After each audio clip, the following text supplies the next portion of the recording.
video about the problem of philosophy. It's called the Is-Ought problem of philosophy that is argued, I guess, became famous through David Hume.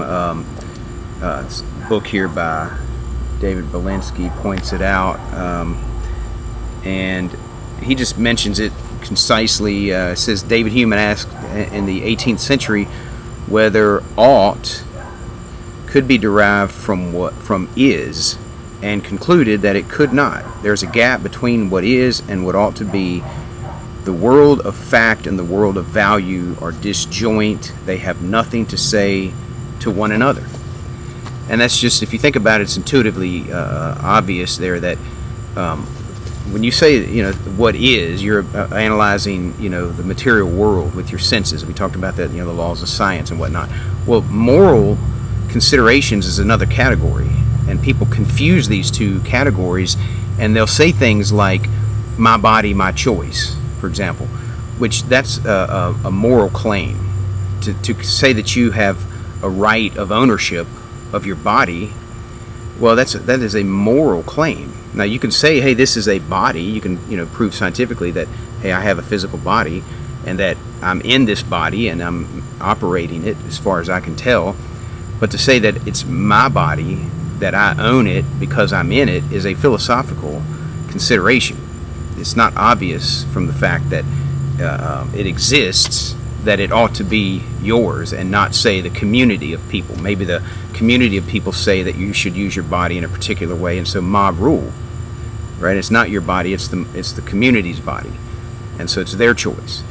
With the Bible, we have it's God's body. He designed it, and it's what He says. It's His choice, But you can see this fallacy, even when you say, it's my body, and therefore it ought to be my choice.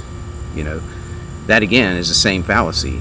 Just because you even if you concluded that it's your body, your choice, what you do with your body is, again, it's not a biological fact. It's not proven biologically. It's a moral claim.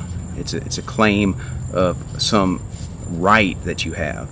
So when you start talking about rights, and you hear people that are in like the pro-abortion movement, and they talk like, really they have like one word arguments. They'll say science, as if that proves something. But I mean, you could prove that a baby is a clump of cells. You could say, okay, here's this clump of cells. But whether it has a right to life or whether you have a right to abort it, it has nothing to do with biology. It has nothing to do with science. It's a different category altogether. So you've got to get these things divided in your mind. You can't get them mingled up, or you'll be making rational fallacies in your thinking, which is what that whole movement is basically is built on. That of course, as we're claiming with presuppositionalism, when you forsake the God of Scripture, you ultimately succumb to irrationalities and contradictions.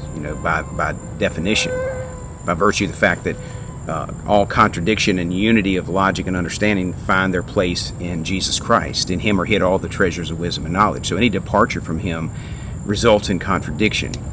So make sure you don't make these fallacies and make sure you point these out to people when they start claiming that something ought to be a certain way because it happens to be a certain way.